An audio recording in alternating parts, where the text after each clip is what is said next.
Hi, I'm Jenny Fink, and I am known as the Prepared Publicist, and I have created a small presentation here on how to go about building a media list.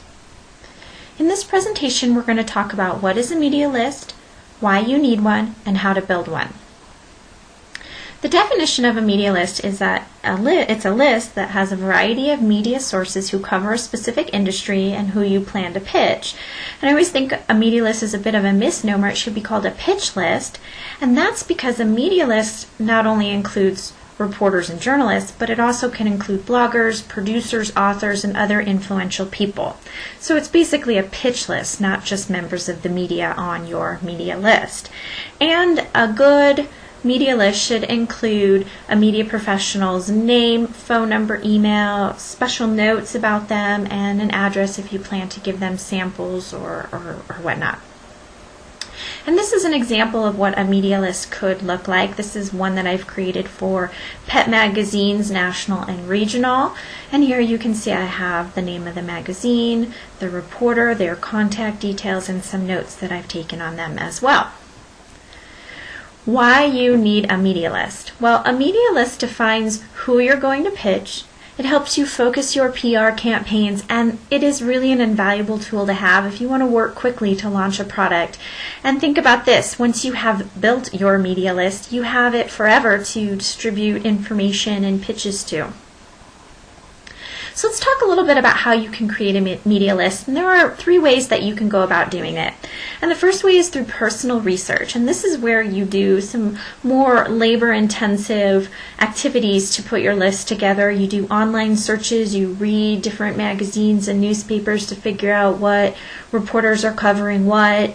You can also look at mastheads, and an example of a masthead is this one. This is from Pregnancy and Newborn magazine, and you can see it lists who the editor-in-chief is and some of the other editors.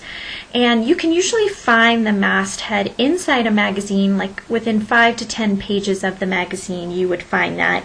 Newspapers also have mastheads. They're sometimes buried at the bottom of each section of a newspaper, but they do have them typically. And that's where you can find out who the editor is, and at least you have a name to go off of and research.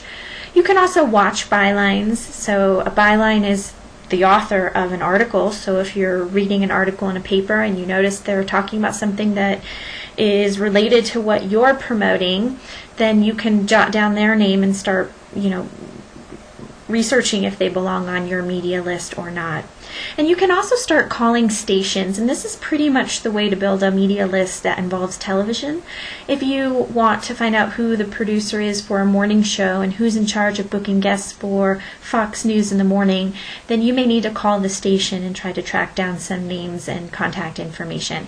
Again, very time-consuming, very labor-intensive, but you could get yourself a very customized and interesting list. The second way to go about creating a media list is hiring a PR professional. And a PR professional will actually help you hone in on what you need. Sometimes you may think you just need a list on one topic, but a PR person might help you think about your product and the way you want to promote it differently and help you come up with a variety of different lists that you should hone in on that you didn't even realize. And a PR professional can really help you when you need a more customized list, a certain city-specific list, a little more detail. It can be expensive though. Expect to pay between $100 to $1,000+ to get a media list, just depending on how huge of a list you need or how small of a list you need. If you're looking for 20 contacts, it shouldn't take them long to build. But if you're looking to launch in 20 cities and you're looking for morning producers in all those cities, it could take them quite a while to build that list. And you won't get it immediately. Like I said, it's going to take a few days or perhaps a week or 2 for them to build the list, just depending on how big it is, since it is customized to you. And just as a side note, PR professionals actually subscribe to some tools that help them build media lists.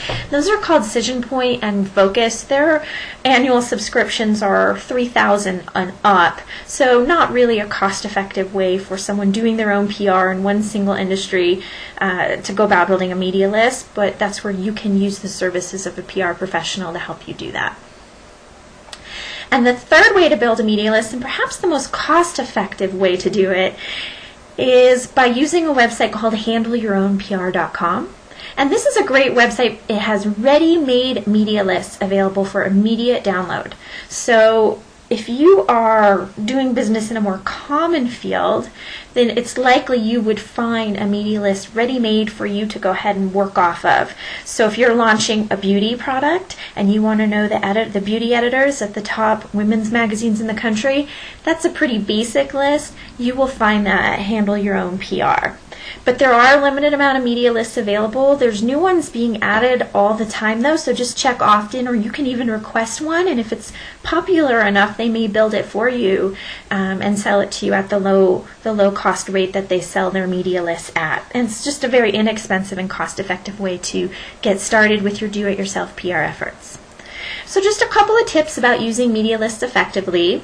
Make sure you always carefully track your activities.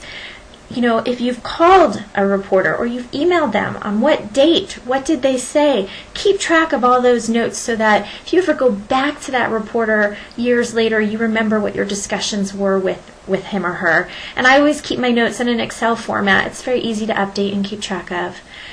Always take note when there are changes. So if you are working within a certain industry, you're going to pretty much be able to keep up with what reporters are coming and going, because there is turnover and it can get kind of crazy to keep up with. But you can, if you note a change in a magazine, then note it on your media list so that you update that information.